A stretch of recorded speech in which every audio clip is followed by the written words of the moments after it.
Isang mainit na pagbati sa inyong lahat, mga kapuso at kapanalig sa bawat kwento. Muli, narito ang inyong lingkod, handang magbukas ng isa na namang aklat ng buhay, pag-ibig at mga pagsubok. Sabi nila, ang mga peklat ay simbolo ng katatagan. Ito raw ang mga marka ng mga lan na ating napagtagumpayan. Pero paano kung ang peklat na pilit mong itinatago sa dilim ang siyang magiging susi pala para makita ka sa liwanag? Halina't pakinggan natin ang kwento ni Liwayway sa kabanatang pinamagatang Ang Tattoo sa Likod ng Punit na Damit. Amoy ng pinaghalong alak, pawis at murang pabango. Iyon ang unang bumubungad kay Liwayway Salcedo sa tuwing papasok siya sa Alingaungaw Bar.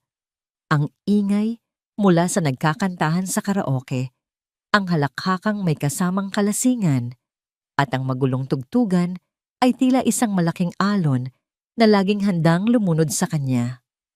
Ngunit sa loob ng 6 na buwan, natutunan na niyang huwag langoy, kundi maglakad sa ilalim nito, na para bang hindi siya apektado. Ngayong gabi, ang alon ay mas malakas. May nagsuka malapit sa bilyaran. Walang ibang titingin doon. Walang ibang mag-aabalang maglinis. Iyon ang hindi nakasulat na bahagi ng kanyang trabaho. Habang pinupunasan niya ang malagkit at maasim na sahig, naramdaman niya ang mga matang yon. Hindi niya kailangang lumingon para malaman kung sino. Iisa lang naman ang tumitingin sa kanya na para bang siya ang mismong dumi na nililinis niya. Si Ulan Rivas, ang boss niya. Nakatayo ito sa likod ng bar counter.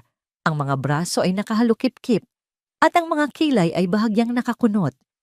Kitang-kita niya ang dumi sa sahig, pero para bang mas malinaw niyang nakikita ang dumi sa pagkatao ni Liwayway. Sa suot nitong kupasing t-shirt, sa buhok niyang laging nakatali ng walang ayos, sa pagod sa kanyang mga mata. Para kay Ulan, si Liwayway ay isa lang sa mga kasangkapan sa bar. Nagsisilbi, naglilinis, at pagkatapos ay umuuwi ng walang sino man ang nakakaalala sa kanyang pangalan. Tumayo si Liwayway, bit-bit ang maruming basahan at timba. Dumiretso siya sa likurang pinto para itapon ang laman nito. Hindi niya pinansin si Ulan. Sanay na siya. Ang katahimikan at distansya ang kanyang naging sandata. Pagbalik niya, abala na ulit ang lahat. Kumuha siya ng tray at nagsimulang kunin ang mga bote at basong walang laman sa mga mesa. Liway! Malamig na tawag ni Ulan mula sa counter. Lumapit siya, hindi tumitingin sa mga mata nito. Po, itinuro ni Ulan ang isang halos walang lamang tip jar sa tabi ng cash register. Wala ka man lang nahakot ngayong gabi? Ang tanong ay simple, pero ang tono ay puno ng akusasyon na para bang sinasabi nitong hindi siya marunong makisama sa mga customer, na kasalanan niya kung bakit siya mahirap. May iilan po, mahinang sagot niya. Hindi na niya idinagdag na ang kakarampot na barya doon ay galing sa isang matandang mag-asawa na naawa sa itsura niya. Hindi na sumagot si Ulan. Bumalik na ito sa pag-aasikaso ng kung anumang papeles sa harap nito. Para sa kanya, tapos na ang usapan. Bumuntong hininga si Liwayway at bumalik sa kanyang ginagawa. Iyon na naman, ang maliliit na karayom ng panghuhusga na araw-araw niyang tiniis. Pero ayos lang. Kailangan niya ng trabaho. Kailangan niya ng katahimikan na kayang bayaran ng sahod niya. Ang maging invisible, iyon lang ang gusto niya. Ngunit ang gabi ay hindi pa tapos. Isang grupo ng mga lalaki sa isang sulok, ang kanina pa nag-iingay. Sila ang pinakamaingay at pinakamalakas uminom. At ngayon, siya ang target ng kanilang atensyon. Miss, isa pang bucket! Sigaw ng isa na may makapal na bigote at namumulang mga mata. Dinala ni Liwayway ang order nila. Nang ilapag niya ang bucket ng beer sa mesa, sinadya ng lalaki na haplusin ang kanyang braso. Mabilis niyang binawi ito. Ang kanyang katawan ay agad na nanigas. Ang kanyang mga pandama ay biglang tumalas. Isang pamilyar na pakiramdam. Ang pakiramdam ng panganib. Wow, ang bilis naman. Kantyaw nito. Huwag ka mag-alala, miss. Hindi kami nangangagat. Gusto lang namin ng kaunting ngiti. Nagtawanan ang mga kasama nito. Hindi umimik si Liwayway. Tinalikuran niya sila para bumalik sa counter. Bastusan, narinig niyang sabi ng lalaki. Hoy, kinakausap ka pa. Naramdaman niya ang isang kamay na humawak ng mahigpit sa kanyang balikat. At sa isang iglap, lahat ng pagsasanay, lahat ng instinto mula sa dati niyang buhay ay bumalik. Ang kanyang katawan ay gumalaw bago pa man makapag-isip ang kanyang utak. Humakbang siya pakaliwa, pinaikot ang kanyang katawan at ginamit ang bigat ng lalaki laban dito. Sa isang mabilis na kilos, napilipit niya ang braso nito sa likod. Aray! Aray! Daing ng lalaki, gulat sa bilis ng pangyayari. Natahimik ang mga kasama nito. Maging ang ibang customer ay napatingin sa kanila. Bitiwan mo ako, babae ka.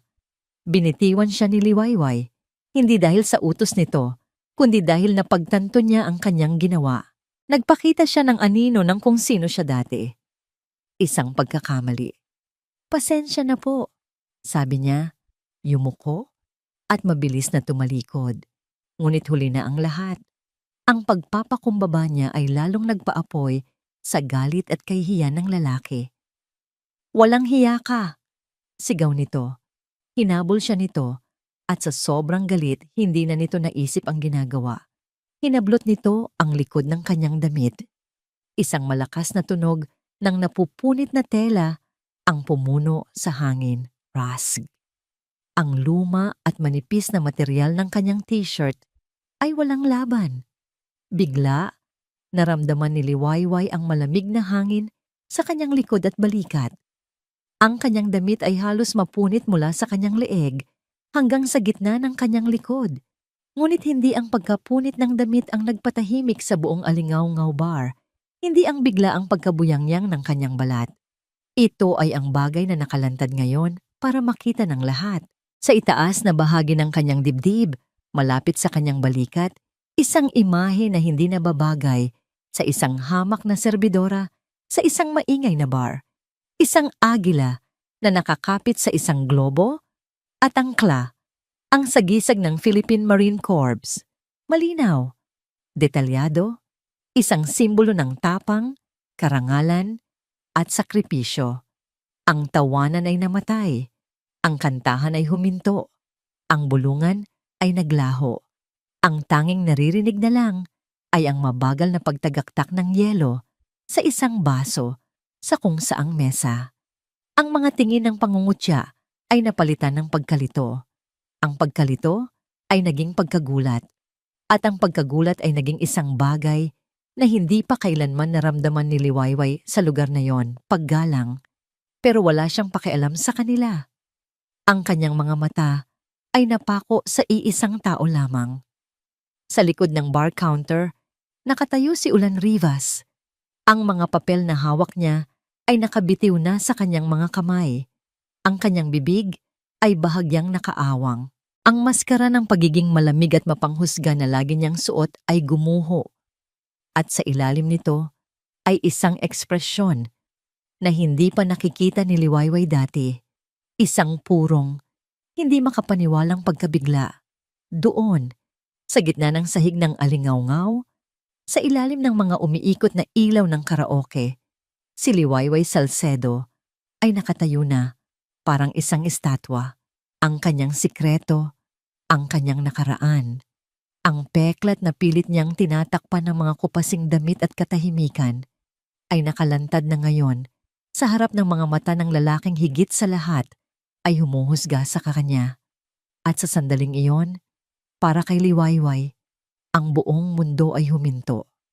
Para kay Ulan Rivas, ang alingaw-ngaw ay isang lugar na kabisado na niya ang bawat tunog.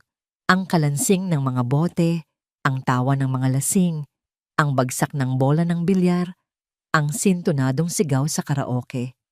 Ngunit sa sandaling iyon, ang lahat ng ingay na iyon ay naglaho. Ang tanging naririnig niya ay ang pagtibok ng sarili niyang puso. Malakas, mabilis, nakakabingi. Ang kanyang mga mata ay nakapako sa tattoo sa balat ni Liwayway. Hindi ito isang maliit na paru-paro o isang bulaklak na iginuhit dala ng bugso ng damdamin. Ito ay isang sagisag. Isang tatak na hindi basta-basta. Kinailangan niyang pag-isipan kung saan niya ito huling nakita. Sa mga balita, sa mga dokumentaryo tungkol sa giyera sa Mindanao, sa mga larawan ng mga magigiting na sundalo. Marine. Isa siyang Marine. Ang babaeng nagpupunas ng suka. Ang babaeng hindi makatingin ng diretso sa kanyang mga mata. Ang babaeng tinatawag niyang tamad sa kanyang isipan kapag mabagal itong kumilos. Isang sundalo. Ang katotohanan yon ay parang isang malakas na sampal sa kanyang mukha. Bigla, ang lahat ng panghuhusga niya ay bumalik para multuhin siya. Ang bawat irap, ang bawat malamig na utos, ang bawat pagkunot ng noo kapag nakikita niya ang pagod sa mukha nito, para siyang binuhusan ng nagyayelong tubig. Ang katahimikan ay nabasag nang ang lalaking nagpunit ng damit ni Liwayway ay tumawa ng may kahangalan. Aba, may tinatago pala si Miss. Bago pa man nito matapos ang sasabihin, isang bagay sa loob ni Ulan ang pumutok.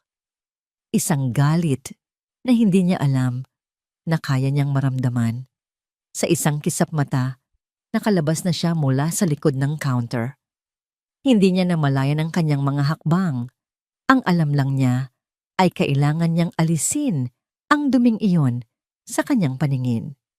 Labas, sabi niya. Ang boses ay mababa at puno ng panganib. Ngumisi ang lalaki. Boss Ulan, relax ka lang. Nagkakasiyahan lang. Hinawakan ni Ulan ang kwelyo ng lalaki at kinaladkad ito palabas ng pinto na para bang isa lang itong basahan. Walang sino man ang gumalaw. Walang sino man ang umimik. Itinulak niya ang lalaki sa kalsada. Wag na wag ka nang magpapakita dito. Mariing sabi ni Ulan, bawat salita ay may bigat. Intindihin mo? Nawala ang tapang ng lasing. Tumango ito at mabilis na naglakad palayo. Nang bumalik si Ulan sa loob, ang atensyon niya ay muling napunta kay Liwayway. Nakatayo pa rin ito sa parehong pwesto. Pero ngayon ay niyayakap na niya ang sarili. Sinusubukang pagtakpan ang punit sa kanyang damit. Ang kaninang postura ng isang sundalo ay nawala. Napalitan ng isang babaeng nasaktan at nahihiya. Nakaramdam si Ulan ng matinding konsensya. Hinubad niya ang suot na jacket, isang simpleng itim na windbreaker, at lumapit dito. Walang salita. Inialok niya ito. Ngunit umiling si Liwayway. Tumingin ito sa kanya. At sa unang pagkakataon, nakita ni Ulan ang laman ng mga mata nito. Hindi pagod, kundi isang malalim na sakit. Isang pader na mas mataas pa kaysa sa inaakala niya. Tinalikuran siya nito at naglakad papunta sa maliit na opisina sa likod. Iniwan si Ulan na nakatayo doon. Hawak ang jacket. Pakiramdam ay mas hangal pa kaysa sa lalaking kalalabas lang niya. Sumunod siya. Naabutan niya itong kinukuha ang kanyang mumurahing bag. Liway! Simula niya, pero hindi niya alam kung paano magpapatuloy. Ako na ang humihingi ng pasensya sa nangyari. Hindi ito lumingon. Tapos na ang trabaho ko. Iyon lang ang sinabi nito. Ang boses ay walang emosyon, ngunit ramdam ni Ulan ang panginginig. Lumabas ito ng opisina. Dumaan sa tabi niya na parang hindi siya umiiral. Narinig niya ang pagbukas at pagsara ng pinto sa likod. At pagkatapos, wala na. Naiwan si Ulan sa katahimikan ng kanyang opisina. Amoy pa rin ang alak at gulo mula sa labas. Umupo siya sa kanyang upuan at napasabunot sa sariling buhok. Ano ang nagawa niya? O mas tamang tanungin, ano ang hindi niya nagawa? Pinabayaan niya itong mangyari. Sa loob ng 6 na buwan, hinusgahan niya ang isang taong hindi niya kilala. Isang taong marahil ay nakakita ng mga bagay na hindi niya kayang isipin sa kanyang pinakamasamang panaginip. Nang gabing iyon, matapos niyang isara ang bar at paalisin ang lahat ng customer, Nanatili siya. Umupo siyang mag-isa sa isa sa mga mesa, sa dilim. Ang alingawngaw na dati simbolo ng kanyang negosyo at pagsisikap ay tila naging isang silid ng hukuman at siya ang nasasakdal. Naalala niya ang unang araw ni Liwayway. Tahimik, hindi palangiti, epektibo sa trabaho, pero laging may distansya. Akala niya'y pagmamataas. Akala niya'y kawalan ng gana. Hindi niya kailanman inisip na marahil iyon ay isang paraan ng pagprotekta sa sarili. Isang anino ng alaala ang dumaan sa isip ni Liwayway habang siya'y nakahiga sa kanyang maliit na kwarto. Hindi niya makontrol ang pagpasok nito. Mga putok ng baril. Sigawan. Ang amoy ng pulbura at dugo. Isang kamay na nakahawak sa kanya. Isang boses na nagsasabing, "Mabuhay ka, Corporal." At pagkatapos ay ang nakakabinging katahimikan. Napabalikwas siya ng bangon. Humihingal. Pawis na pawis. Ang panaginip na yon, palagi na lang. Samamantala, sa bar, tumayo si Ulan. Alam niya na ang simpleng sorry ay hindi sapat. Ang jacket na inialok niya ay isang insulto. Kailangan niyang gumawa ng paraan.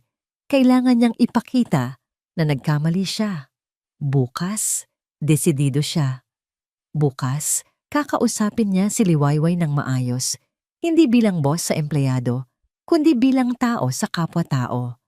Hahanapin niya ang babaeng nasa likod ng tattoo, ang babaeng pilit niyang binaliwala. Ngunit hindi alam ni Ulan na sa parehong gabing iyon, sa terminal ng bus ng Sansinag, isang lalaking may madilim na mga mata at determinadong mukha ang bumaba mula sa huling biyahe. Lumapit ito sa isang nagtitinda ng sigarilyo. "Boss, nagtatanong lang," sabi ng bagong dating. "May alam ka bang lugar dito kung saan maraming babaeng nagtatrabaho? Naghahanap kasi ako ng isang partikular na babae. May tattoo daw siya, isang agila at angkla sa dibdib." Ang bawat hakbang papunta sa alingawngaw kinabukasan ay parang pagtapak sa mga bubog. Gusto ni Liwayway na magpanggap na isa lang itong ordinaryong araw, na ang nangyari kagabi ay isang masamang panaginip na lilipas din. Ngunit alam niyang imposible iyon. Nang buksan niya ang pinto ng bar, mas maaga kaysa sa karaniwan, ang katahimikan ang sumalubong sa kanya. Wala pa ang mga customer, tanging ang amoy ng panlinis at natirang alak. Pero may iba sa hangin. Nandoon na si Ulan, nag-aayos ng mga bote sa estante. Nang marinig niya ang pagpasok ni Liwayway, lumingon ito. At sa unang pagkakataon, sa loob ng 6 na buwan, hindi pagkunot ng noo o malamig na tingin ang ibinigay nito sa kanya, kundi isang tingin na may halong pag-aalinlangan, hiya, at pag-aalala. "Liway," bati nito. Ang boses ay mas mahina kaysa sa dati. "Ang aga mo yata." Hindi sumagot si Liwayway. Dumiretso siya sa locker ng mga empleyado para ilagay ang kanyang gamit. Narinig niya ang mga yabag ni Ulan na sumusunod sa kanya. Bawat ugat sa kanyang katawan ay nanigas. Heto na, ang mga tanong, ang pakikialam. Pero walang tanong na dumating. Sa halip, nang lumingon siya, may isang tasa ng bagong timplang kape na nakapatong sa isang maliit na mesa. Umaaso pa. "Para sa'yo," sabi ni Ulan, iniwasan ang kanyang mga mata. Mukhang kailangan mo." Tinitigan ni Liwayway ang tasa. Isang simpleng gesture, pero para sa kanya, isa itong komplikasyon. Ang kabaitan ay isang bagay na hindi niya alam kung paano tanggapin. Ang awa ay isang bagay na kinasusuklaman niya. Tumango lang siya bilang sagot. Isang bahagyang paggalaw ng ulo na halos hindi mapansin. Kinuha niya ang basahan at nagsimulang magpunas ng mga mesa. Iniwan ang kape na unti-unting lumalamig. Nang magbukas ang bar, naramdaman niya agad ang pagbabago. Ang mga regular na customer na dati dumadaan lang sa tabi niya ay ngumingiti o tumatango. Ang kusinera ay nagdala sa kanya ng isang platito ng siopaw. Maging ang security guard ay binati siya ng, "Magandang gabi po, ma'am." Hindi ito nakakabuti sa pakiramdam.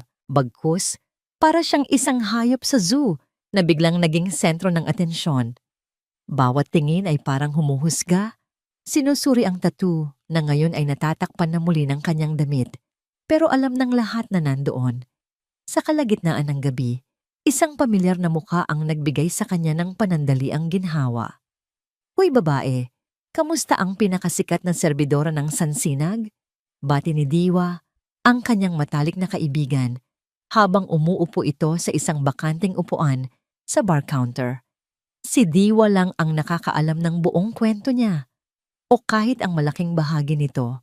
Siya ang kasama niya mula nang dumating siya sa bayang ito, wasak at durog. "Tumigil ka nga," saway ni Liwayway, pero may bahagyang ngiti. Ang ngiti sa kanyang labi. "Nabalitaan ko ang nangyari," sabi ni Diwa. Ang boses ay mas seryoso na. "Okay ka lang ba talaga?" Nagkibit-balikat si Liwayway. "Okay lang. Trabaho pa rin." "Liway," sabi ni Diwa, hinawakan ng kamay niya.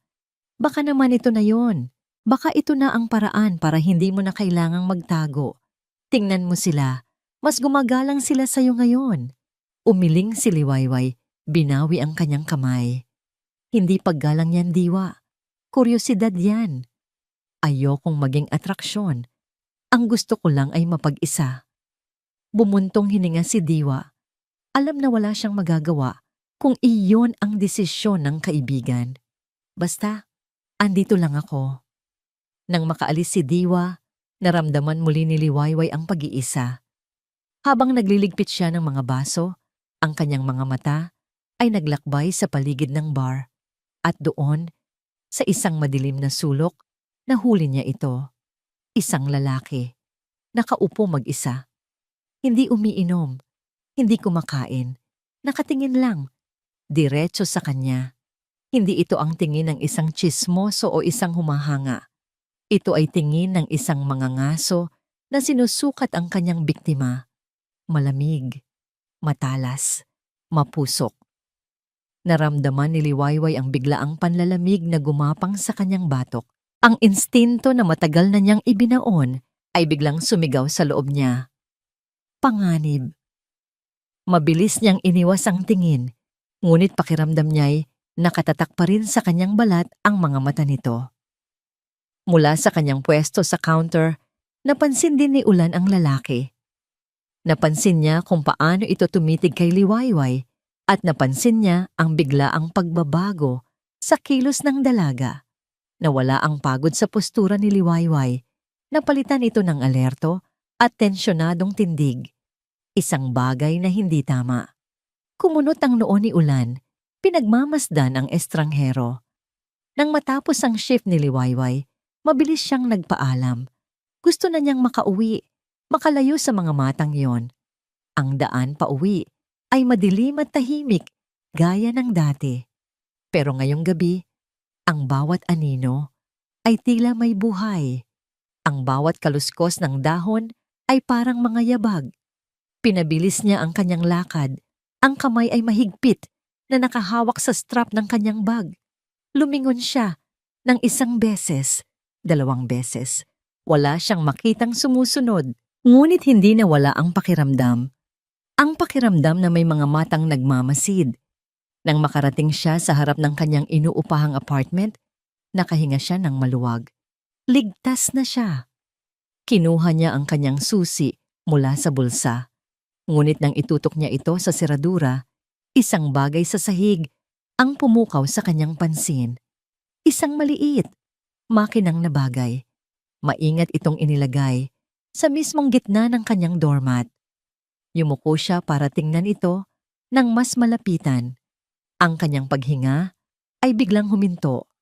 Ang kanyang puso ay nagsimulang dumagundong sa kanyang dibdib. Ito ay isang bala. O mas tamang sabihin, isang basyo ng bala. Walang laman. Ngunit malinis na malinis, pinakintab na para bang bago. Hindi ito basura na napadpad doon. Hindi ito aksidente. Ito ay isang mensahe. Isang mensahe mula sa nakaraan na pilit niyang tinatakasan at sinasabi nito sa isang malinaw at nakakakilabot na paraan na hanap na kita. Pinanood ni Ulan si Liwayway na kumilos sa buong magdamag. Bawat galaw nito ay tumpak at episyente. Walang nasasayang na hakbang. Dati, ang tingin niya rito ay kabagalan. Ngayon, nakikita niya ito bilang kontroladong lakas. Isang enerhiya na tinitipid, na handang ilabas anumang oras.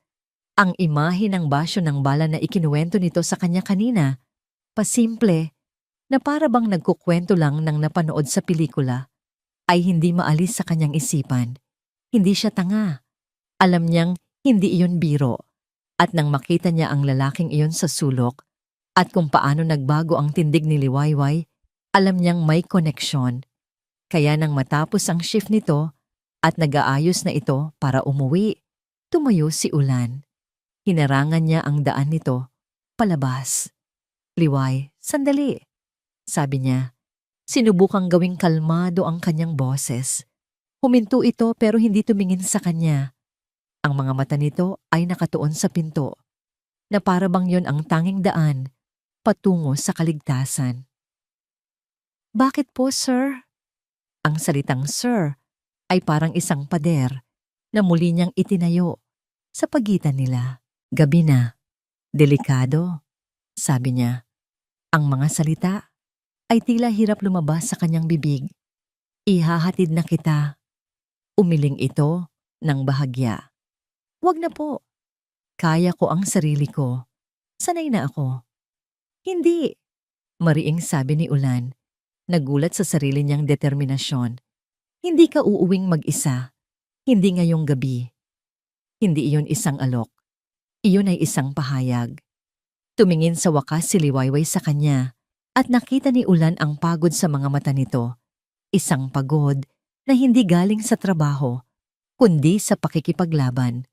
Pagkatapos ng ilang segundong tila nag-iisip kung may lakas pa ba siyang tumanggi, bumuntong hininga ito at tumango. Sige po. Ang biyahe ay nagsimula sa isang nakabibinging katahimikan. Ang kotse ni Ulan, na dati kanlungan niya mula sa ingay ng mundo, ay tila isang maliit na kulungan na naglalaman ng lahat ng hindi nila masabi. Si Liwayway ay nakatingin lang sa bintana, pinapanood ang mga ilaw ng sansinag na dumadaan. Sinubukan ni Ulan na mag-isip ng sasabihin, "Kamusta ka?" Masyadong simple. Sino yung lalaki kanina? Masyadong direkta. Pasensya na ulit. Masyadong paulit-ulit. Sa halip na magsalita, lumiko siya sa isang maliit na kalsada at huminto sa tapat ng isang bukas na 24 oras na karinderya. Ang ilaw nito ay tila isang munting parola sa madilim na gabi. "Kape muna tayo," sabi niya. Hindi nagtatanong. Bumaba siya at bumili ng 2 tasang kape sa styrofoam cup. Isang itim at matapang at isang may kaunting gatas. Inabot niya ang may gatas kay Liwayway. "Salamat," mahinang sabi nito. Tinanggap ang tasa. Ang init nito ay tila nagbigay ng kaunting buhay sa kanyang mga kamay. Hindi na muna pinaandar ni Ulan ang kotse. Sumandal siya sa kanyang upuan at humigop sa kanyang kape. "Pasensya na," ulit niya. Hindi sa nangyari kagabi. Pasensya na sa loob ng 6 na buwan. Tumingin ito sa kanya. Nagulat sa kanyang sinabi. Naging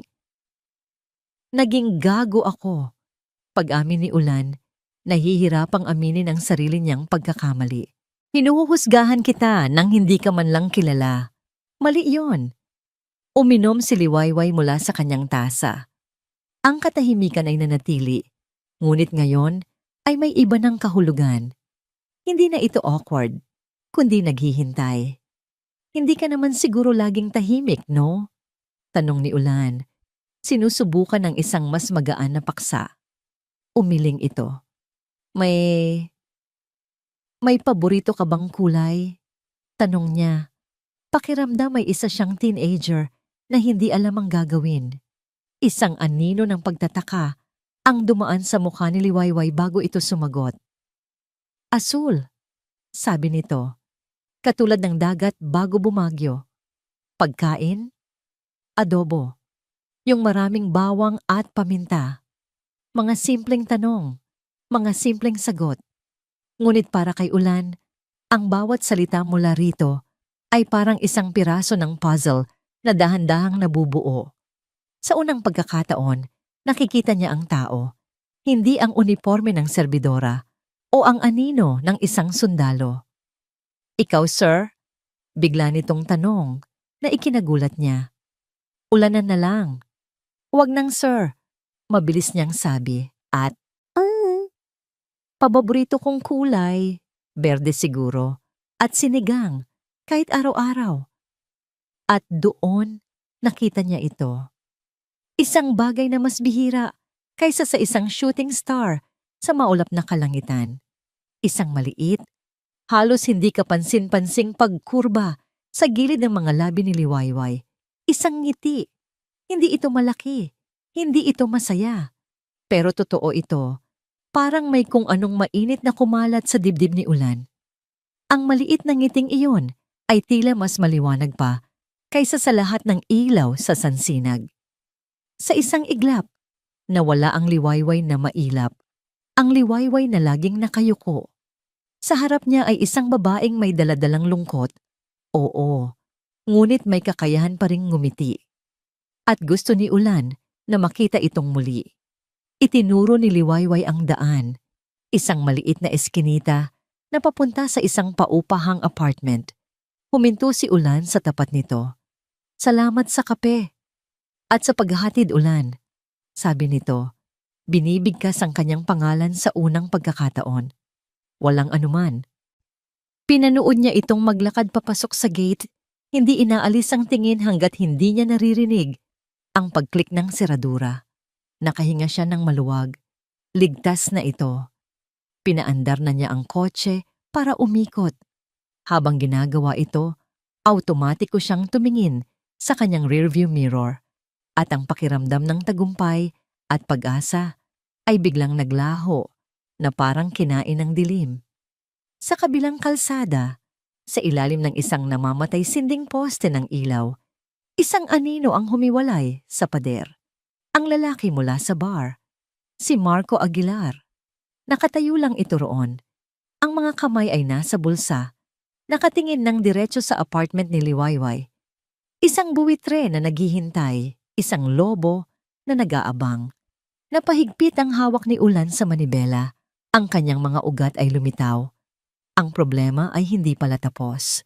Sa katunayan, pakiramdam niya'y nagsisimula pa lang ito. Ang kaunting init na dala ng kape at ng ngiti kagabi ay mabilis na naglaho na parang isang kandilang hinipa ng malakas na hangin. Pinalitan ito ng pamilyar na lamig na matagal nang kasama ni Liwayway. Ang lamig ng takot. Pumasok siya sa trabaho kinabukasan na may bigat sa kanyang dibdib. Ang basyo ng bala ay itinago niya sa ilalim ng kanyang unan. Isang paalala na ang kapayapaan ay isang hiram na luho lamang. Sinubukan niyang kumilos ng normal. Nagpunas ng mesa, naghanda ng mga gagamitin, ngumiti ng pilit sa mga unang customer. Ngunit ang bawat pagtunog ng kampanilya sa pinto ay nagpapatindig ng kanyang mga balahibo. Bawat bagong mukha ay kanyang sinusuri, naghahanap, nag-aabang. Nandoon si Ulan, abala sa pag-aayos ng mga stocks. Paminsan-minsan, nahuhuli niya itong sumusulyap sa kanya. Ang mga mata nito ay puno ng pag-aalala na hindi nito itinatago. Ang bawat sulyap ay parang isang mainit na yakap at isang suntok sa sikmura ng sabay. Gusto niyang lumapit sa init na yon, ngunit alam niyang ang apoy ay nakakasunog at siya, higit kanino man, ay ayaw ng may madamay pa. Kalagitnaan ng gabi, nang muling tumunog ang kampanilya. At sa pagkakataong yon, alam niyang siya na iyon, ang lalaki mula sa dilim. Pumasok si Marco Aguilar na para bang pag-aari niya ang lugar. Hindi siya umupo sa sulok. Dumiretso siya sa bar counter, sa pinakamaliwanag na bahagi at umupo sa isang mataas na silya. 2 upuan lang ang layo mula sa kinatatayuan ni Ulan. "Magandang gabi," sabi nito. Ang boses ay kalmado at palakaibigan. Ngunit ang mga mata nito, nang tumingin sa kanya ay walang kabuhay-buhay. Malamig na parang yelo. Naramdaman ni Liwayway ang pag-atras ng dugo mula sa kanyang mukha. Tumango siya. "Anong maiinom nila?" tanong niya. Pinipilit na maging profesional ang kanyang boses. Ngumiti si Marco. Isang ngiti na hindi umabot sa kanyang mga mata. "Tubig lang muna." At pagkatapos, idinagdag niya ang mga salitang dumurog sa pader na pilit niyang itinatayo. "Corporal Salcedo." Ang pangalang iyon, ang ranggong iyon, parang isang multo na bumulong sa kanyang tainga. Ang ingay ng bar ay biglang humina sa kanyang pandinig. Tumigil ang pag-ikot ng mundo. Siya at ang lalaking ito na lang ang natira. "Hindi kita kilala," mariin niyang sabi. Kahit na ang puso niya ay kumakarera na. Tumawa si Marco, isang mahinang tawa. "Hindi nga ba? Sigurado ako, kilala mo ang pangalang Aguilar. O baka naman Santos? O Reyes? Mga pamilyar na pangalan, hindi ba? Sila yung mga kasama mo sa Zamboanga." Bawat pangalang binanggit niya ay parang isang patalim na bumaon sa puso ni Liwayway. Aguilar, Santos, Reyes, ang kanyang mga tauhan, ang kanyang mga kapatid, ang mga pangalang inuukit niya sa kanyang isipan gabi-gabi bago matulog. "Ano ang kailangan mo?" tanong ni Liwayway. Ang boses ay nanginginig na. "Simple lang," sabi ni Marco. Inilapit ang kanyang mukha. "Gusto kong maramdaman mo ang naramdaman namin. Ang paghihintay, ang hindi pagkaalam, ang sakit ng pag-iwan sa isang taong dapat ay proprotektahan mo." Ang kanyang mga salita ay puno ng lason. Bawat isa ay maingat na pinili para saktan siya sa pinakamalalim na paraan. Sa kabilang dulo ng counter, naramdaman ni Ulan ang tensyon. Hindi niya marinig ang pinag-uusapan nila. Ngunit nakikita niya ang takot sa mukha ni Liwayway. Nakikita niya ang pagputla nito. "Anong order mo?" tanong ni Liwayway sa isa pang customer. Sinusubukang iwasan si Marco. Kumuha siya ng isang baso mula sa lalagyan. At doon na nangyari. Ang kanyang kamay, na minsang kayang humawak ng rifle nang walang panginginig sa gitna ng putukan, ay biglang nanghina. Blag! Ang baso ay nahulog mula sa kanyang kamay at nabasag sa sahig. Ang tunog ay parang isang putok ng baril sa loob ng bar. Natahimik ang lahat at napatingin sa kanilang direksyon. Iyon na ang hudyat para kay Ulan. "May problema ba dito?" tanong ni Ulan. Lumapit siya sa pagitan ni Liwayway at Marco. Ang kanyang katawan ay nagsisilbing harang. Ngumiti lang si Marco kay Ulan.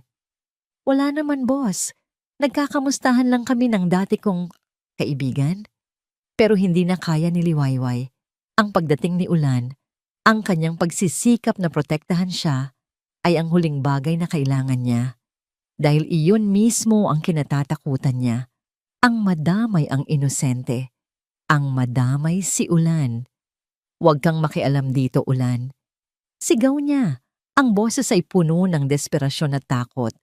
Ang lakas ng kanyang sigaw ay gumulat hindi lang kay Ulan, kundi pati na rin sa sarili niya. Napatingin si Ulan sa kanya.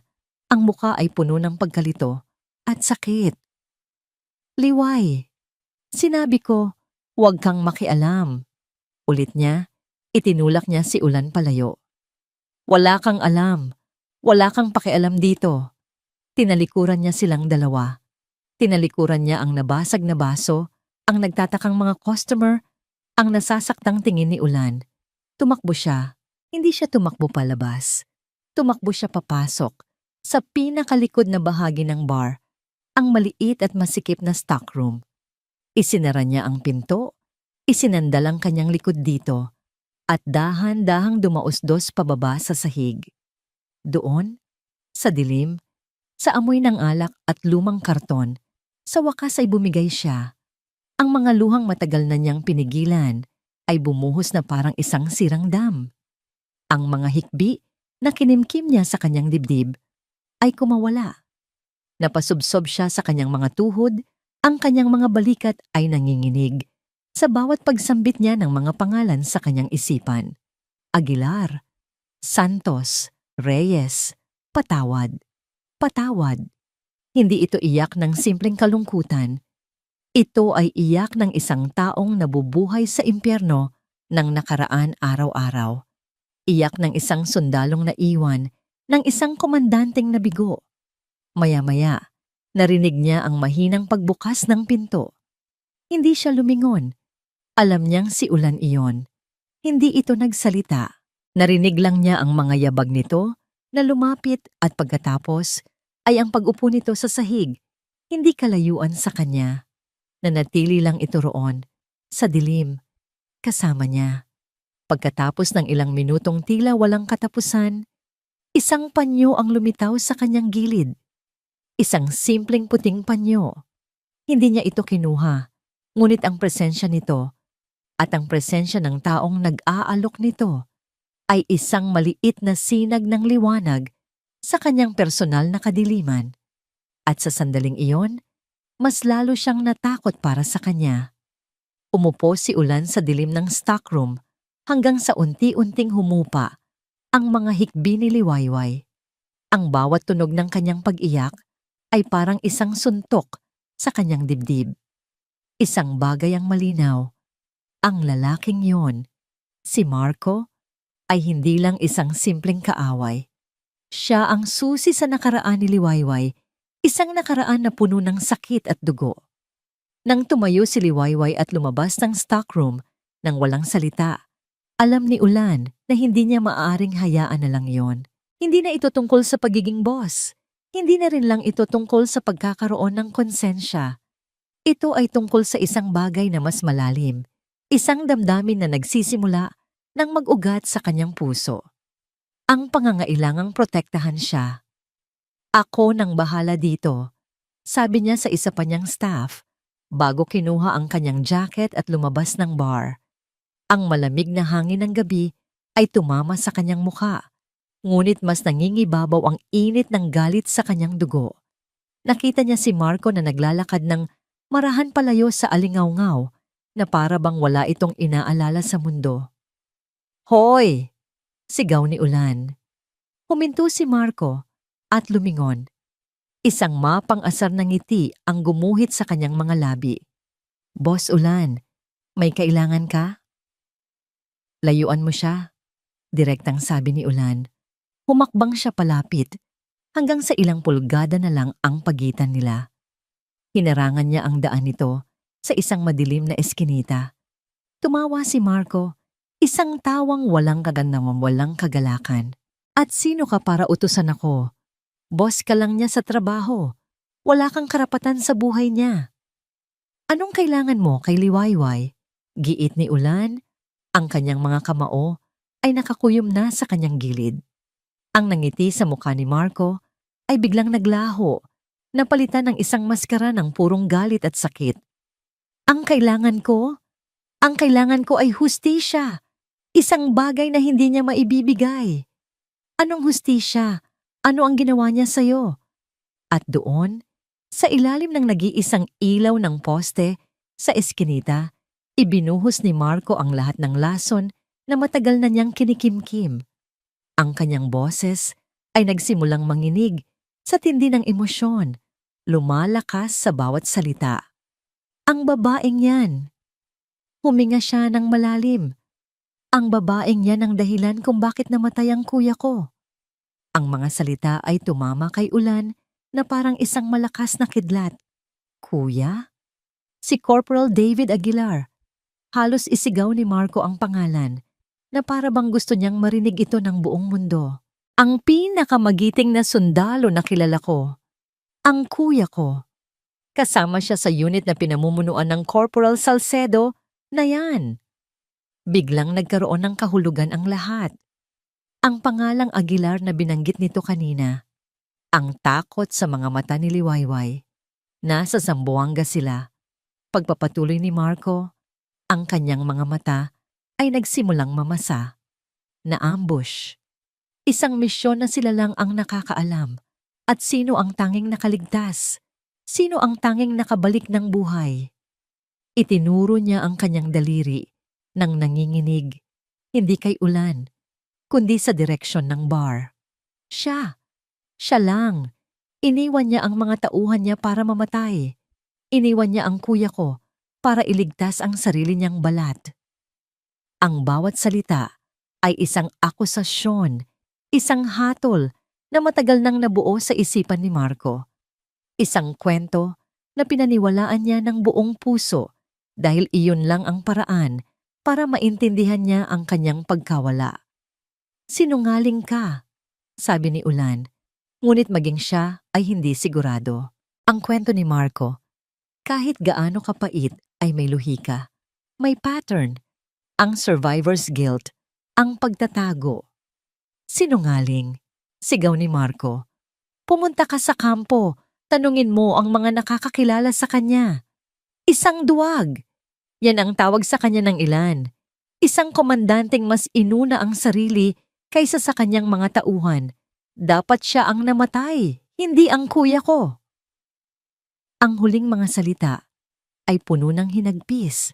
Ang galit ay napalitan ng purong sakit ng isang kapatid na naulila. Napatulala si Ulan. Hindi niya alam kung ano ang sasabihin. Ang imahe ni Liwayway na umiiyak sa stockroom ay bumalik sa kanyang isipan. Hindi iyon iyak ng isang duwag.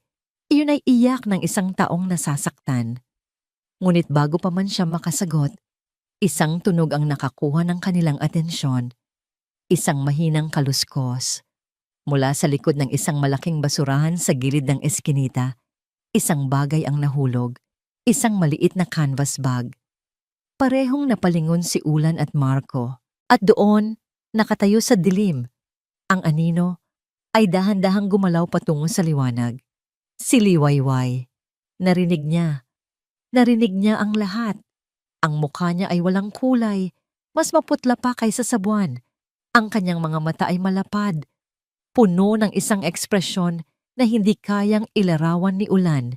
Isang pinaghalong takot, sakit, at pagkumpirma na para bang ang pinakamasama niyang bangungot, ang kasalanang araw-araw niyang pinagdurusahan sa kanyang isipan, ay isinigaw na ngayon para marinig ng lahat. Nakatitig siya kay Marco, pagkatapos ay kay Ulan. Ang kanyang mga labi ay bahagyang nakaawang, ngunit walang salitang lumalabas. Para siyang isang multo na biglang nagkatawang tao, nahuli sa isang sandali ng purong kahinaan. Ang tingin niya kay Marco ay puno ng sakit. Isang pagkilala sa galit nito na para bang matagal na niya itong inaasahan. Ngunit ang tingin niya kay Ulan, iyon ang dumurog sa puso ng lalaki. May nakita siyang kahihiyan, isang malalim na kahihiyan na para bang sinasabi, heto na. Ito ang tunay na ako, ang halimaw na pilit kong itinatago. Ngayon, nakita mo na. Ang akusasyon ay binitawan na. Ang sikreto ay nabunyag na. At si Liwayway ay nakatayo sa gitna ng lahat, nahatulan hindi sa isang korte, kundi sa isang madilim na eskinita sa harap ng dalawang lalaking nagbago ng takbo ng kanyang buhay. Ang isa ay anino ng kanyang nakaraan, at ang isa ay ang liwanag na natatakot siyang abutin. Tumakbo. Iyon lang ang tanging salitang umaling-awngaw sa isipan ni Liwayway. Tumakbo palayo sa mga mata ni Marco na puno ng pag-uusig. Tumakbo palayo sa mga mata ni Ulan na puno ng pagkalito at sakit. Tumakbo palayo sa katotohanang matagal na niyang ibinaon. Hindi niya alam kung paano siya nakarating sa kanyang apartment. Ang alam lang niya ay ang paggaspas ng hangin sa kanyang tainga, ang pagkirot ng kanyang mga baga, at ang tunog ng sarili niyang mga yabag sa sementadong kalsada. Nang maisara niya ang pinto, isinandal niya ang kanyang buong bigat dito. na para bang kaya nitong harangan ang mga multo na humahabol sa kanya. Doon, sa katahimikan ng kanyang munting silid, bumalik ang lahat. Duwag, iniwan mo sila. Ang mga salita ni Marco ay naging gatilyo. Bigla, wala na siya sa Sansinag. Nasa Zamboanga siyang muli. Ang amoy ng alikabok at pulbura ay pumuno sa kanyang ilong. Ang nakakabinging tunog ng mga putok ng baril ay umalingaw-ngaw sa kanyang tainga. Nakita niya ang nag-aapoy na sasakyan, ang mga anino ng kanyang mga kasamahan na bumabagsak isa-isa. Naramdaman niya ang bigat ng katawan ni Corporal David Aguilar na nakapatong sa kanya. Ang huling hininga nito ay mainit sa kanyang pisngi. Ang mga salitang ibinulong nito, "Tama siya," sabi ng isang boses sa kanyang isipan. Tama si Marco. Kasalanan ko ang lahat. Ang pader na matagal niyang itinayo para pigilan ang mga alaalang yon ay tuluyan ng gumuho. Ang sakit ay bumuhos, hindi na luha, kundi isang agos ng purong pagdurusa na halos lumunod sa kanya. Napaluhod siya sa sahig. Ang kanyang mga kamay ay nakasabunot sa sariling buhok. Hindi na muli. Hindi na niya hahayaang may masaktan pa ng dahil sa kanya. Mula sa gitna ng kanyang pagkasira, isang malamig at matalas na desisyon ang nabuo. Isang desisyon na isinilang mula sa desperasyon. Kailangan na niyang umalis. Tumayo siya. Ang mga luha ay pinunasan niya ng likod ng kanyang kamay. Ang kanyang mga kilos ay mabilis na ngayon, mekanikal, walang emosyon. Binuksan niya ang kanyang aparador at kinuha ang isang lumang itim na backpack.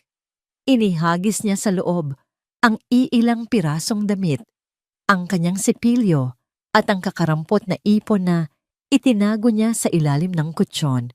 Sa ilalim ng mga damit, inilagay niya ang isang lumang litrato, isang litratong kupas kung saan nakangiti ang kanyang buong unit. Kasama si David Aguilar. Pagkatapos, kumuha siya ng isang pirasong papel at isang ballpen. Umupo siya sa gilid ng kama at nagsulat. Ulan. Salamat sa pagkakataon. Kailangan ko nang umalis. Pasensya na sa gulo. Liwayway maikli. Walang paliwanag. Walang emosyon. Dahil wala nang natitirang salita para ipaliwanag ang bigat ng kanyang kasalanan. Bago pa man sumikat ang araw, habang ang Sansinag ay mahimbing pang natutulog, lumabas siya. Ang unang hinto niya ay ang alingaw-ngaw. Tahimik ang bar, isang malaking pagkakaiba sa ingay na lagi niyang naririnig. Dahan-dahan niyang binuksan ang pinto sa likod na laging hindi nakalock. Pumasok siya sa opisina ni Ulan at maingat na inilapag ang sulat sa gitna ng mesa nito. Sa huling pagkakataon, tinignan niya ang lugar kung saan siya panandaliang nangarap ng isang normal na buhay. Pagkatapos ay tumalikod na siya. Ang huling hinto niya ay isang maliit na bahay na may mga halamang nakapaligid. Kumatok siya ng marahan. Bumukas ang pinto at bumungad ang inaantok na mukha ni Diwa. Liway, anong... Hindi na natapos ni Diwa ang sasabihin nang makita nito ang backpack sa likod ng kaibigan at ang determinasyon sa mga mata nito. Teka, anong nangyayari? Saan ka pupunta? Kailangan ko nang umalis, Diwa, sabi ni Liwayway. Ang boses ay kalmado, ngunit pinal. Ano? Bakit? Dahil ba sa lalaking yon? Liway, huwag mong gawin to. Hinawakan ni Diwa ang kanyang mga braso. Kaya nating harapin to. Magkasama tayo. Umiling si Liwayway. Isang mapait na ngiti ang gumuhit sa kanyang mga labi. Iyon na nga ang problema, Diwa. Ang sino mang mapalapit sa akin ay napapahamak. Isang sumpa. Nakita mo ang nangyari kay Ulan. Muntik na siyang masaktan dahil sa akin. Ayoko nang mangyari yon sa'yo. Kalokohan yan. Umiiyak na sabi ni Diwa. Hindi ka sumpa. Niyakap ni Liwayway ang kanyang kaibigan ng mahigpit. Mag-iingat ka palagi. Bulong niya. Salamat sa lahat. Bumitaw siya bago pa man siya tuluyang bumigay sa sarili niyang emosyon at naglakad palayo. Iniwan si Diwa na umiiyak sa may pintuan. Nakarating si Liwayway sa terminal ng bus habang ang langit ay nagsisimula palang magkulay kahel. Ang amoy ng diesel at alikabok, ang ingay ng mga konduktor na sumisigaw ng mga destinasyon. Dito, isa lang siyang estranghero. Dito, maaari siyang maglaho. Nakita niya ang unang bus na papaalis. Ang karatula sa harap ay nagsasabing Batangas Pier. Malayo, sapat na para magsimulang muli o para magpatuloy sa pagtatago. Isa-isang umakyat ang mga pasahero. Siya na ang susunod. Huminga siya ng malalim. Ang hangin ay malamig at may dalang pangako ng paglimot.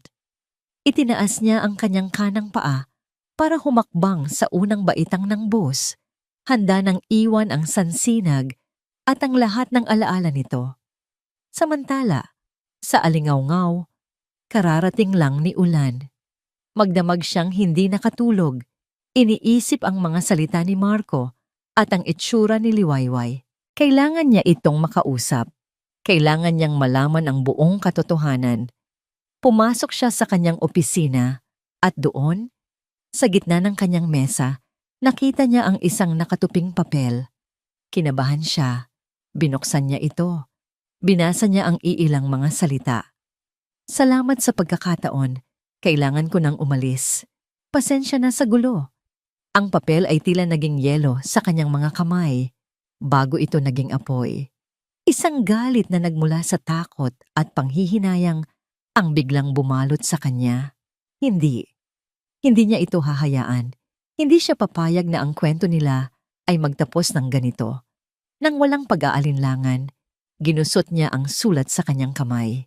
Hindi niya maaring hayaan si Liwayway na umalis ng ganoon. Hindi pagkatapos niyang masilayan ang tunay na pagkatao nito. Hindi pagkatapos niyang maramdamang meron silang isang bagay na espesyal. Ang gusot na papel sa kamay ni Ulan ay parang isang mitya na nagsindi ng apoy sa kanyang kalooban. Hindi pagtakbo ang sagot. Hindi pagsuko. At tiyak na hindi niya hahayaang mag-isang pasanin ni Liwayway ang mga multo nito. Hindi ngayon, Liway. Hindi sa ganitong paraan. Bulong niya sa sarili. Mabilis siyang lumabas ng bar. Isinusi ang pinto nang hindi na nag-aabalang mag-ayos at sumakay sa kanyang pick-up truck. Pinaandar niya ang makina. Ang tunog nito ay umalingaw-ngaw sa tahimik na umaga. Saan siya magsisimula? Ang sansinag ay hindi gaanong kalakihan, ngunit sapat na para magtago ang isang taong gustong mawala. Ang unang pumasok sa kanyang isipan ay ang apartment nito. Mabilis niyang tinungo ang eskinita, umaasang baka nagbago lang ito ng isip. Ngunit pagdating doon, ang katahimikan ang sumalubong sa kanya. Kumatok siya ng malakas, walang sagot. Sinubukan niyang pihitin ang seradura. Nakalock. Ngunit may napansin siyang isang bagay na nakasabit sa doorknob. Isang maliit na susi na may kasamang sulat para sa landlady. Iniwan na nga niya ang lugar. Huli na ba siya? Ang kanyang sasakyan ay umikot sa mga pamilyar na kalye ng bayan. Tiningnan niya ang bawat parke, bawat karinderya, bawat hintayan ng tricycle, umaasang masisilayan ang pamilyar na postura nito. Ngunit wala. Para siyang naghahanap ng isang anino. Habang nagmamaneho, ang mga sinabi ni Marco ay paulit-ulit na tumatakbo sa kanyang isipan. Duwag. Iniwan niya sila. Ngunit hindi ito tugma sa babaeng nakita niyang harapin ang isang lasing na customer. Hindi ito tugma sa babaeng may tattoo ng Marine Corps. At lalong hindi ito tugma sa babaeng umiyak ng buong kapaitan sa loob ng stockroom. Ang iyak na yon ay hindi iyak ng isang taong walang pakialam. Iyon ay iyak ng isang taong sobra-sobra ang pakialam. Isang tao lang ang maaaring makatulong sa kanya. Pinuntahan niya ang bahay ni Diwa. Kumatok siya ng mas malakas kaysa sa nararapat. Nang bumukas ang pinto, bumungad sa kanya ang namumugto at galit na mga mata ng kaibigan ni Liwayway. Anong kailangan mo? Mataray na tanong ni Diwa. Si Liway, sabi ni Ulan, hinihingal. Nasaan siya? Umalis siya. Nag-iwan siya ng sulat. Ang galit sa mukha ni Diwa ay napalitan ng sakit. Alam ko, nagpaalam siya sa akin. Saan siya nagpunta? Halos pakiusap na tanong ni Ulan. Tinitigan siya ni Diwa. Sinusuri ang bawat hibla ng kanyang pagkatao. Bakit? Anong gagawin mo? Hahayaan mo rin siyang saktan ng lalaking yon? Huhusgahan mo rin siya tulad ng ginawa mo sa loob ng 6 na buwan? Ang mga salita ni Diwa ay tumama kay Ulan na parang mga sampal. Tama siya. Hindi, mariing sagot ni Ulan. Ang boses ay puno ng pagsisisi at determinasyon. Nagkamali ako, Diwa. Alam ko. Pero gusto kong itama yon. Hindi ko alam ang buong kwento. Hindi ko alam kung ano talaga ang nangyari sa Zamboanga. Pero kilala ko siya. O kahit ang kaunting bahagi niya na ipinakita niya sa akin. At hindi siya duwag. Nakita ni Diwa ang katapatan sa mga mata ni Ulan. Nakita niya ang pagsisisi. At nakita niya ang parehong pag-aalala na nararamdaman niya para sa kanilang kaibigan. Hindi niya kailangan ng awa, Ulan. Sabi ni Diwa, ang boses ay mas mahinahon na. Kailangan niya ng taong maniniwala sa kanya. Lalo na ngayon, na baka pati siya, hindi na naniniwala sa sarili niya. Bumuntong hininga ito. Hindi niya sinabi kung saan siya pupunta. Ang sabi lang niya, kailangan niyang umalis para hindi na tayo madamay. Pero, nag-isip si Diwa, isa lang ang lugar na maaari niyang puntahan para makaalis agad. Ang terminal ng bus, sabay nilang sabi. Salamat, Diwa, sabi ni Ulan bago tumalikod at tumakbo pabalik sa kanyang sasakyan. Ulan! Pahabol na sigaw ni Diwa. Huwag mo siyang iiwan. Ang mga salitang yon ay nagbigay ng huling lakas kay Ulan. Pinaharurot niya ang kanyang pickup, ang mga gulong ay umikit sa alikabok. Ang bawat segundo ay mahalaga. Ang bawat pula sa traffic light ay parang isang pagsubok sa kanyang pasensya. Sa kanyang isipan, inalala niya ang mga maliliit na detalye tungkol kay Liwayway. Ang paraan ng pagtali niya sa kanyang buhok. Ang paborito niyang kulay asul. Ang bihirang ngiti na nagpapaliwanag sa buong mukha niya. Ang mga maliliit na bagay na ito ay bumuo ng isang larawan sa kanyang isipan. Isang larawan ng isang babaeng karapat-dapat ipaglaban.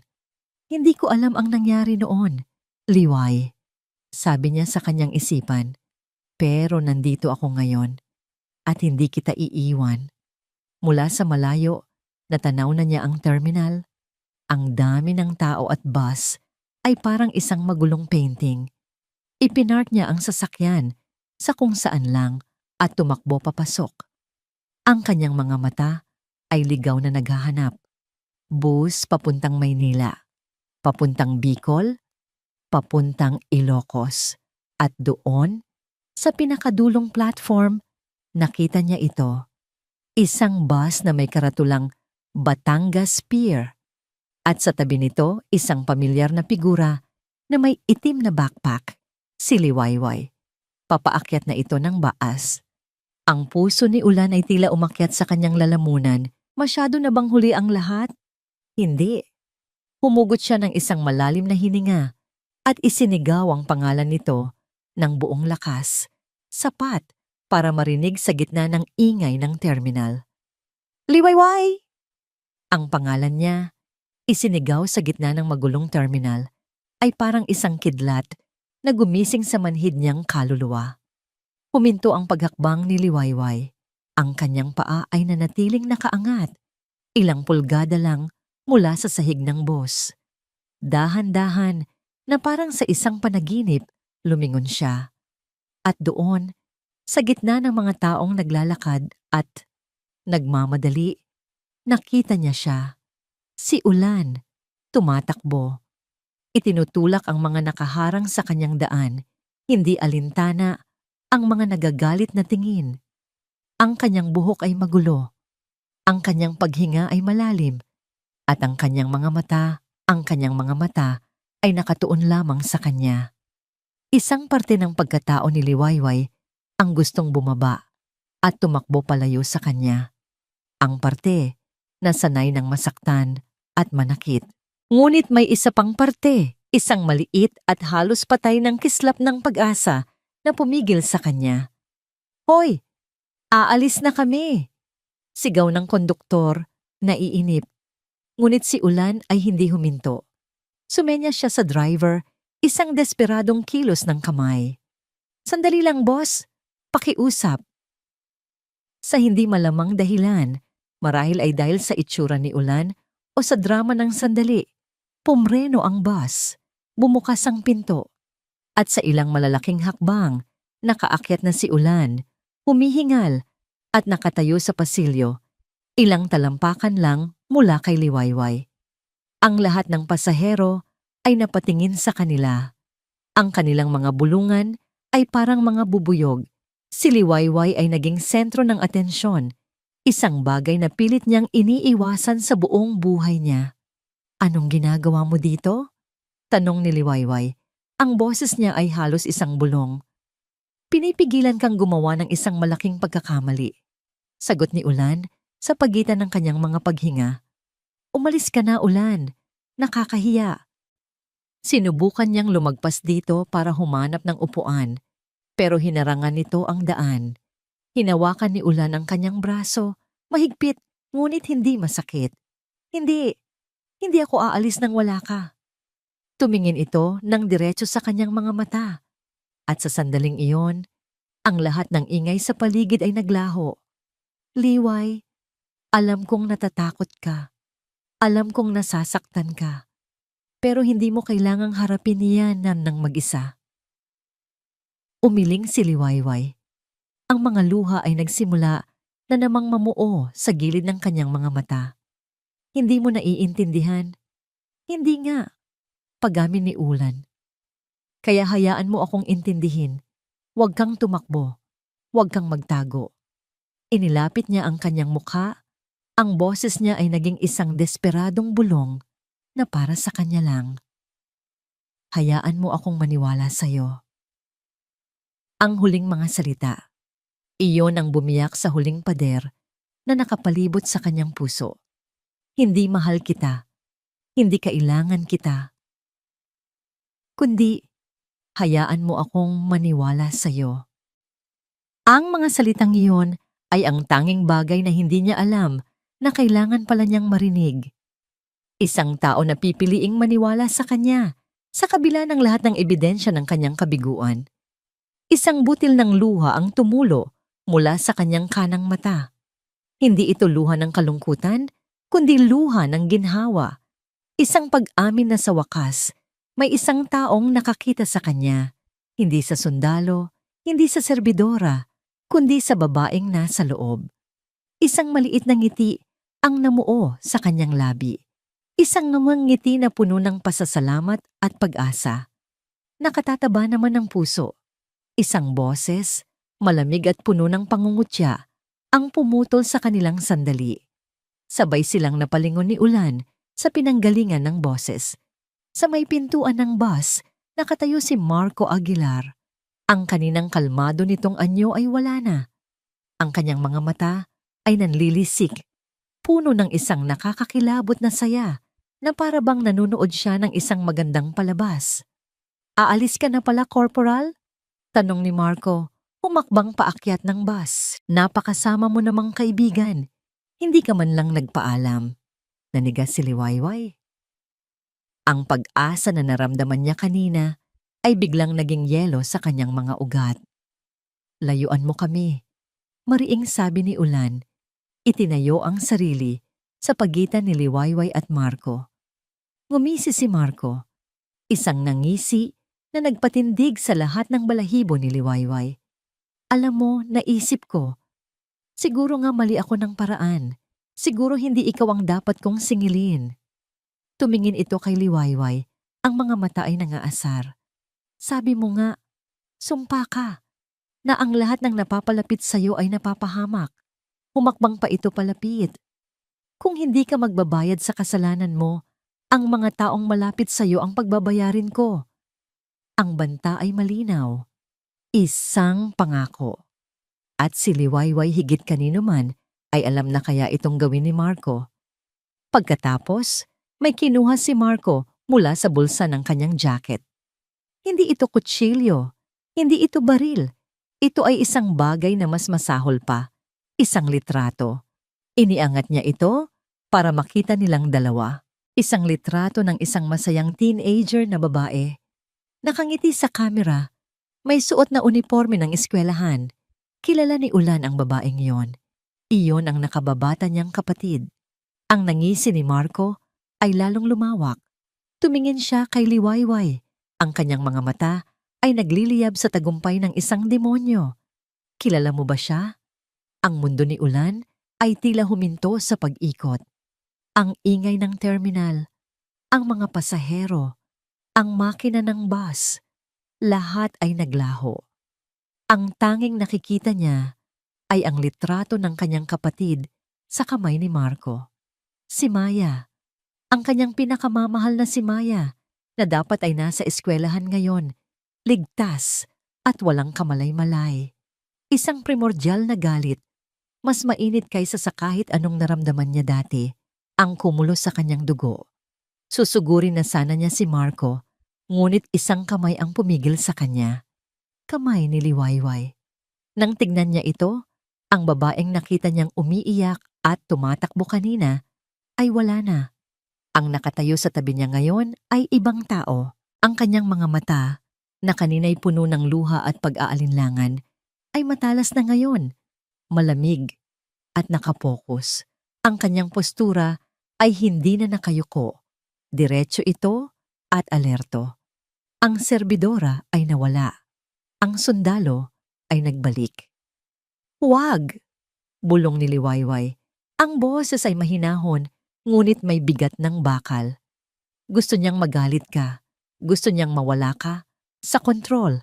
Huwag mong ibigay sa kanya yon. Tumingin si Liwayway kay Marco.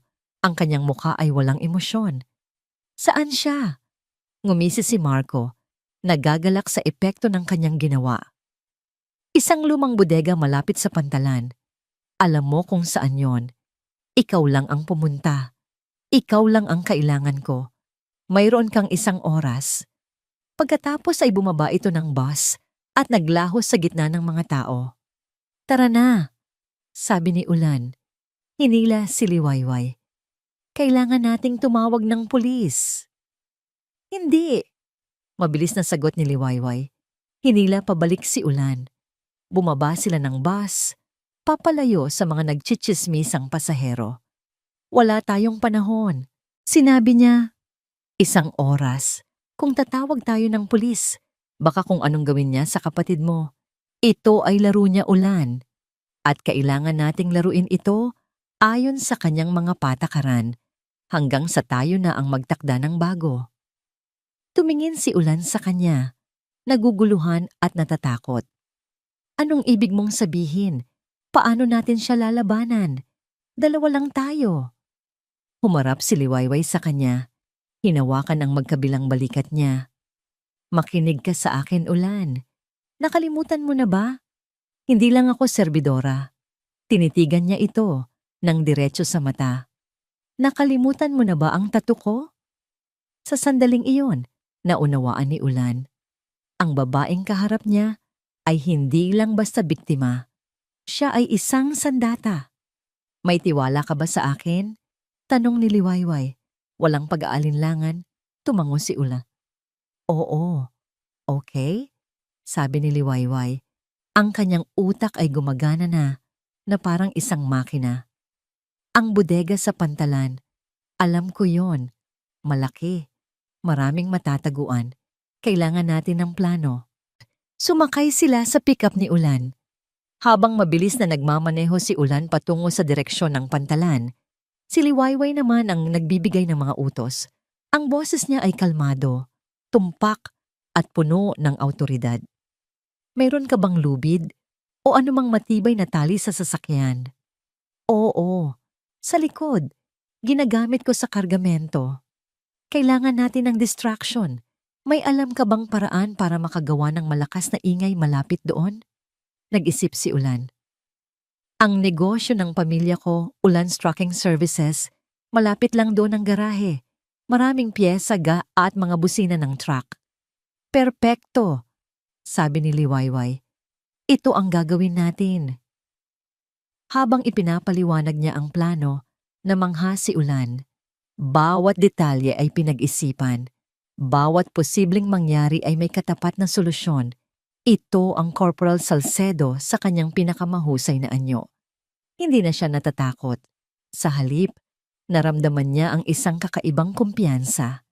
Nagtitiwala siya sa kanya. Huminto sila ilang kanto mula sa bodega. Isang malaki at kinakalawang na gusali na tila matagal nang inabandona. Ikaw ang bahala sa distraction, sabi ni Liwayway, hinawakan ng kamay ni Ulan. Sa oras na marinig ko ang busina, iyon ang hudyat ko para pumasok. Huwag kang lalapit sa bodega. Tumawag ka ng pulis pagkatapos ng 5 minuto.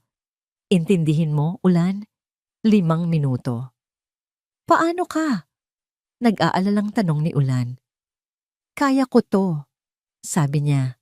At sa mga mata niya, nakita ni Ulan ang isang tapang na hindi pa niya nakikita sa kahit kanino.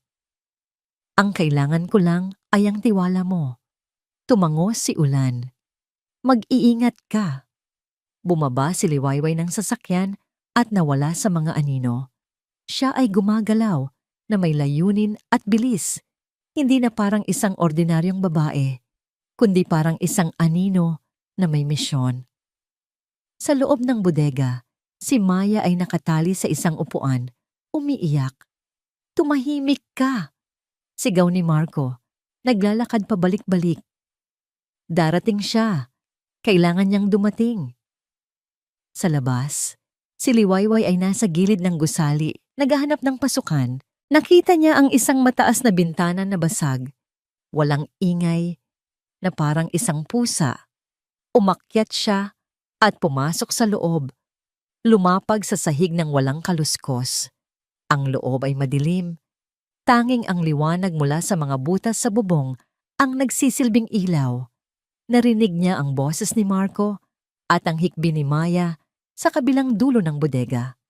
Dahan-dahan siyang gumapang sa likod ng mga lumang kahon at makinarya.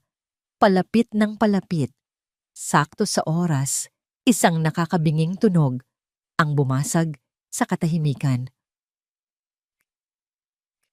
Ang sunod-sunod na busina ng truck mula sa garahe ni Ulan. Napalingon si Marco sa gulat. Ang kanyang atensyon ay natuon sa ingay. Iyon na ang pagkakataon ni Liwayway. Mula sa kanyang pinagtataguan, lumabas siya at sumugod, hindi para pumatay, kundi para mag-neutralize.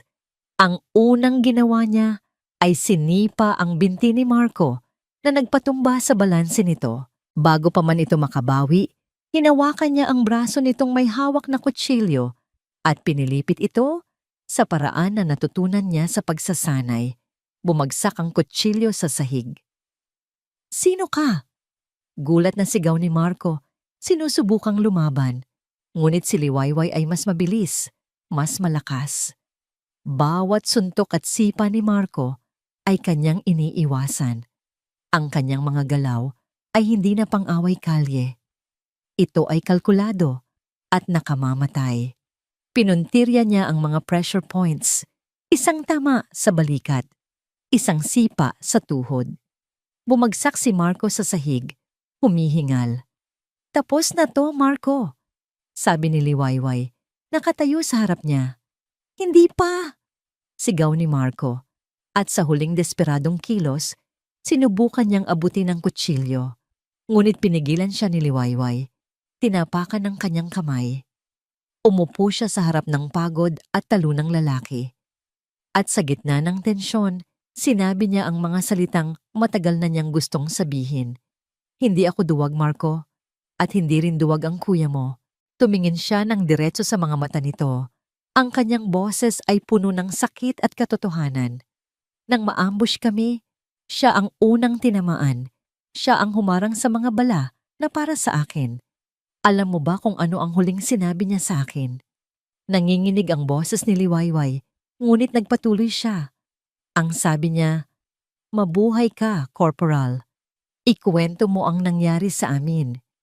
Kuya mo ang nagligtas sa akin, iyon ang huling utos niya." Ang galit sa mukha ni Marco ay dahan-dahang napalitan ng pagkalito pagkatapos ay ng pagkabigla. Ang kwentong pinaniwalaan niya sa loob ng maraming taon ay biglang gumuho sa harap niya. Sa sandaling iyon, ang tunog ng mga sirena ng pulis ay nagsimulang marinig, papalapit ng papalapit. Mabilis na pinuntahan ni Liwayway si Maya at kinalagan ito. Niyakap niya ang umiiyak na dalagita. "Okay ka na. Ligtas ka na." Nang dumating ang mga pulis, naabutan nila si Marco na nakaupo lang sa sahig, tulala. Si Liwayway ay nakatayo sa tabi ni Maya, pinoprotektahan ito.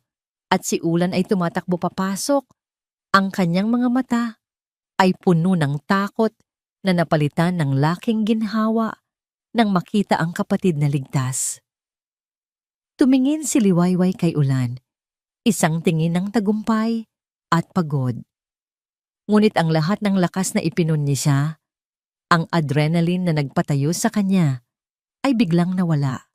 Ang kanyang mga binti ay nanghina. Ang kanyang paningin ay nanlabo. At bago pa man siya tuluyang bumagsak, naramdaman niya ang malalakas na braso ni Ulan na sumalo sa kanya. Ang unang nagparehistro sa kamalayan ni Liwayway ay ang amoy. Hindi na amoy ng alikabok at kalawang. Hindi rin amoy ng alak at sigarilyo. Ito ay amoy ng antiseptic, ng malinis na linen. Amoy ng ospital. Dahan-dahan niyang iminulat ang kanyang mga mata. Ang liwanag ay puti at banayad. Hindi na ang madilim na ilaw ng bodega. Ang unang mukha na kanyang nakita ay ang mukha ni Ulan. Nakaupo sa isang silya sa tabi ng kanyang kama. Ang mga mata nito ay namumugto sa pag-aalala. Ngunit nang makita siyang gising, isang alon ng ginhawa ang bumalot sa mukha nito. "Liway," sabi niya. Ang boses ay mahina at puno ng emosyon. Agad itong tumayo at lumapit. "Gising ka na. Ayos ka lang ba? May masakit ba sa'yo?" Sinubukan ni Liwayway na bumangon, ngunit pinigilan siya ng banayad na paghawak ni Ulan sa kanyang balikat. "Relax ka lang," sabi ng doktor. "Pagod at stress lang yan. Dehydration din. Pero ligtas ka na." Si Maya, iyon ang unang salitang lumabas sa kanyang bibig. "Okay na siya," mabilis na sagot ni Ulan. "Nasa bahay kasama ang mga magulang namin. Medyo takot pa, pero ligtas na siya. Dahil sa'yo." Nakahinga ng maluwag si Liwayway. Ang bigat na pasan niya sa loob ng isang oras ay tila nabawasan. Nanatili silang tahimik ng ilang sandali. Ang tanging naririnig lang ay ang mahinang tunog ng mga aparato sa ospital. Si Ulan, na laging mayroong aura ng pagiging kontrolado at seryoso, ay nakatayo lang doon. Hindi binibitawan ang pagkakahawak sa gilid ng kanyang kama na para bang natatakot na kapag bumitaw siya ay bigla na lang siyang mawawala. "Salamat, Liway," sabi ni Ulan. Binasag ang katahimikan. "Hindi ko alam kung paano kita pasasalamatan. Iniligtas mo ang kapatid ko. Iniligtas mo ang lahat sa akin." Umiling si Liwayway. Umiwas ang tingin. "Ginawa ko lang ang dapat gawin." "Hindi," maring sabi ni Ulan. "Ginawa mo ang isang bagay na hindi kayang gawin ng ordinaryong tao. Ikaw ay hindi ka pani-paniwala." Ang papuri, ang sinseridad sa boses ni Ulan ay nagdulot ng isang kakaibang kirot sa puso ni Liwayway. Hindi siya sanay dito. "Ulan," nagsimula siya, at sa pagkakataong yon, alam niyang kailangan na niyang sabihin. Kailangan na niyang ilabas ang lahat ng lason na matagal na niyang kinikimkim. Ang sinabi ni Marco tungkol sa pagiging duwag ko. Umupo si Ulan sa gilid ng kama, mas lumapit sa kanya. "Liway, Narinig ko ang sinabi mo sa kanya bago dumating ang mga pulis. Pero may mga parte pa rin na totoo. Pag-amin ni Liwayway, ang kanyang mga mata ay nagsimulang mamasa. Ako ang commander. Responsibilidad ko sila. Dapat ako ang namatay, hindi sila. At doon, sa sterile na kaputian ng kwarto sa ospital, sa wakas ay bumigay siya. Ikinuwento niya ang lahat. Hindi ang bersyon na puno ng galit ni Marco, kundi ang totoong nangyari. Ikinuwento niya ang kanilang misyon, ang biglaang pag-ulan ng mga bala, ang kanyang utos na mag-retreat, ang pagtanggi ng kanyang mga tauhan na iwan ang mga sugatan, ang kaguluhan, ang pagsabog. Ikinuwento niya ng detalyado kung paano siya itinulak ni Corporal David Aguilar sa isang kanal segundo bago sumabog ang kanilang sasakyan. Kung paano nito ginamit ang sariling katawan bilang panangga. Naalala niya ang bawat salita, ang bawat hininga. Habang nagkukwento siya, ang mga luha ay malayang tumutulo sa kanyang mga pisngi. Hindi ito ang marahas na iyak sa stockroom. Ito ay isang tahimik na agos ng kalungkutan. Isang pagluluksa na sa wakas ay pinahintulutan niyang makita ng iba. Sa buong pagkukwento niya, si Ulan ay nakikinig lang. Hindi siya sumasabad. Ang kanyang mga mata ay hindi bumibitiw sa kanya, puno ng isang malalim na pag-unawa at simpatiya. Hinawakan niya ang kamay ni Liwayway at ang init ng kanyang palad ay parang isang angkla sa gitna ng isang bagyo ng masasakit na alaala.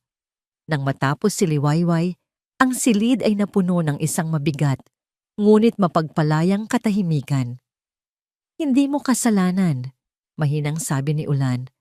Ang kanyang hinlalaki ay marahang hinahaplos ang likod ng palad ni Liwayway.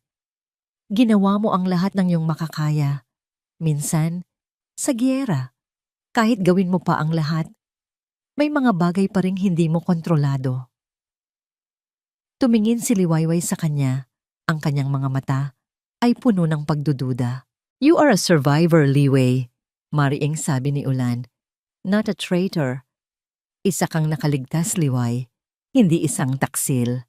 Ang mga salitang iyon, ang mga salitang sinabi sa wikang mas naiintindihan ng puso kaysa ng isipan. Ang mga salitang iyon ang tuluyang bumasag sa huling piraso ng yelo sa kanyang puso. Ang bigat ng survivor's guilt na matagal niyang pasan-pasan ay tila gumaan kahit kaunti. Dahan-dahang inilapit ni Ulan ang kanyang mukha. Walang pagmamadali, walang pagnanasa. Tanging isang malalim na pangangailangan na ipakita ang kanyang nararamdaman sa paraang hindi kayang ipahayag ng mga salita. At sa ilalim ng banayad na ilaw ng ospital, ang kanilang mga labi ay nagtagpo. Ito ay isang halik na hindi nagsimula sa apoy, kundi sa ginhawa.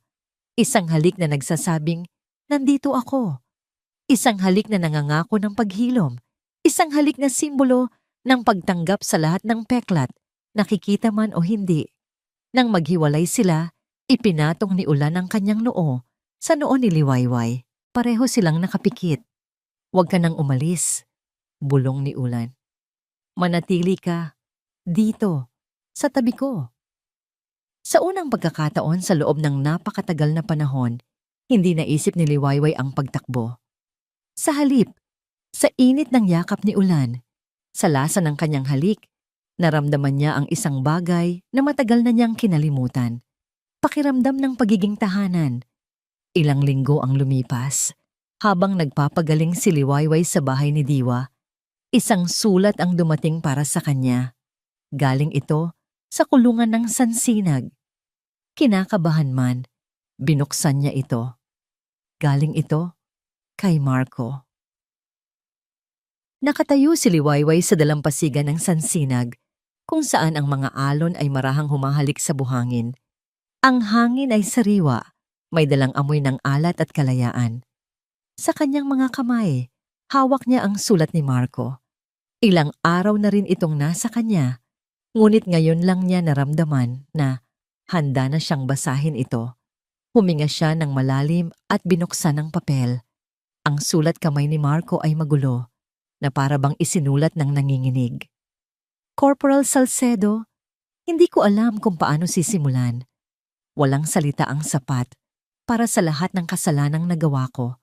Pagkatapos ng investigasyon, kinausap ako ng ilang dating kasamahan ni Kuya. Ikinuwento nila ang lahat. Ikinuwento nila ang katotohanan na matagal kong ayaw paniwalaan. Hindi kaduwag. Ikaw, at lalo na si Kuya, ay mga bayani. Ako ang naging duwag. Nagtago ako sa likod ng galit dahil mas madali iyon kaysa tanggapin na wala na siya. Patawad kung ang galit ko ay sayo ko ibinunton. Patawad sa lahat. Hindi ko hinihiling ang kapatawaran mo dahil hindi ko ito deserve. Isinulat ko lang ito para malaman mo na alam ko na ang totoo. Sana, sa wakas, mahanap mo na ang kapayapaan na ipinagkait ko sa'yo. Marco Tinupi ni Liwayway ang sulat. Walang luha, walang galit, tanging isang malalim na pakiramdam ng paglaya. Ang kapatawaran na intindihan niya ngayon ay hindi para sa taong nakasakit sa'yo. Ito ay para sa sarili mo. Itinaas niya ang papel at hinayaan itong tangayin ng hangin, palayo sa dagat, hanggang sa ito'y naging isang maliit na puting tuldok na lang at tuluyang naglaho. Kasabay nito, ang huling bigat mula sa kanyang nakaraan ay tila naglaho rin abaka. Lumipas ang ilang buwan. Ang Sansinag ay hindi na lang isang lugar na tinatakasan niya. Ito na ang kanyang tahanan. Ang Alingaungaw Bar ay nagbago na rin. Ang ingay ay nandoon pa rin, ngunit hindi na ito ingay ng gulo at kalasingan. Ito na ay ingay ng tawanan, ng masayang kwentuhan, ng mga kantang hindi na sintunado. Nakatayo si Liwayway sa likod ng bar counter, pinupunasan ng isang baso, isang ngingiti ang laging nakaguhit sa kanyang mga labi. Hindi na kupasin ang kanyang damit, hindi na laging nakatali ang kanyang buhok, may buhay sa kanyang mga mata. Hoy Liway, padagdag pa ng isang pitsel! Sigaw ng isang regular na customer na kumakaway sa kanya na parang isang matagal ng kaibigan. Opo, Tito Romy, paparating na. Masayang sagot niya.